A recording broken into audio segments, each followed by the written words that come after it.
জুলাই শহীদদের পূর্ণাঙ্গ তালিকা এবং জুলাই যোদ্ধাদের পুনর্বাসনে যথাযথ পদক্ষেপ নেওয়ার নির্দেশ দিয়েছেন প্রধানমন্ত্রী তারেক রহমান।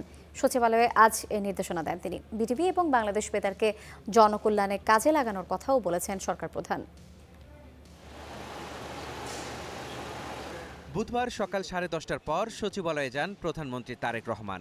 মুক্তিযুদ্ধ বিষয়ক মন্ত্রণালয়ের সঙ্গে বৈঠকে বসেন তিনি।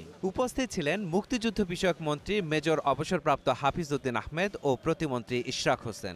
জুলাই অভ্যুত্থানে আহত ও নিহতদের পরিবারকে যথাযথ সম্মান দেওয়ার নির্দেশ দেন সরকার প্রধান। আমাদের কাছে কোনো রাজনৈতিক দলীয় পরিচয় বিবেচনাধীন হবে না। যারাই আহত, যারাই শহীদ, যারাই বিগত এই আন্দোলনে তাদের আত্মত্যাগ করেছেন তাদেরকে পুনর্বাসন করা, তাদের চিকিৎসা নিশ্চিত করা এবং শহীদ পরিবারদের পুনর্বাসন করা, তাদের যে প্রাপ্য ভাতা এগুলো যাতে সঠিকভাবে তারা পায় সেটি নিশ্চিত করার জন্য আমরা কাজ করে যাব। এরপরে নবনিযুক্ত আইজিপি মোহাম্মদ আলী হোসেন ফকিরকে র্যাঙ্ক ব্যাজ পরিয়ে দেন প্রধানমন্ত্রী তারেক রহমান। এ সময় উপস্থিত ছিলেন স্বরাষ্ট্রমন্ত্রী সালাউদ্দিন আহমেদ। দুপুরে স্থানীয় সরকার ও তথ্য মন্ত্রণালয়ের সঙ্গে বৈঠক করেন প্রধানমন্ত্রী।